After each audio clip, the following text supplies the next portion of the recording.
Have you ever watched someone navigate an incredibly high-stress situation and noticed they barely break a sweat? While everything around them spirals into chaos, they stay completely rooted. This composure is a form of active monitoring. They are pinpointing the specific emotions driving the stress as they occur, rather than simply letting the pressure wash over them. This process relies on a specific cycle.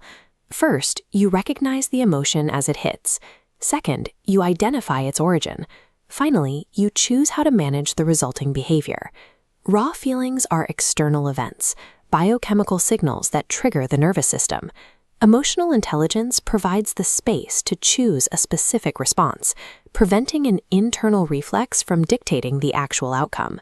To understand how this choice happens, we need to look at the internal landscape of an emotionally intelligent mind. It functions as a structured system designed to process data. The foundation of this system is self-awareness. By identifying your specific emotional triggers, you learn to detect incoming stress before it can hijack your decision-making. Once a trigger is detected, emotional control creates a deliberate pause. This is the mechanical gap between feeling a surge of adrenaline and choosing how to move forward.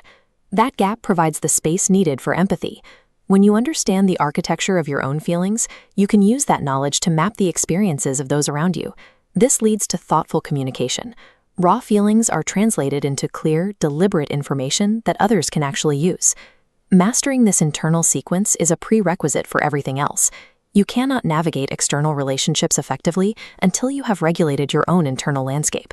When we introduce another person into the mix, two different emotional landscapes eventually collide. This is where the internal system faces its real-world test. In this context, listening involves decoding the other person's emotional state as much as their words.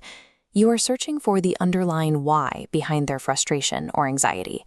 This active decoding allows you to de-escalate conflict. By maintaining your own internal calm, you provide a stabilizing force that helps the other person regulate their own volatility. However, empathy has a limit. Maintaining emotional boundaries means you can support someone's feelings without absorbing their stress into your own system. Combining this level of empathy with clear boundaries creates the necessary framework for connections that remain healthy over the long term. There is a common myth that staying calm under pressure requires a person to be robotic or cold. Emotional maturity actually requires the opposite. You must experience your emotions fully while refusing to let them take control of your behavior. Remaining acutely aware of your feelings during a crisis requires significantly more resilience than simply shutting down or numbing out.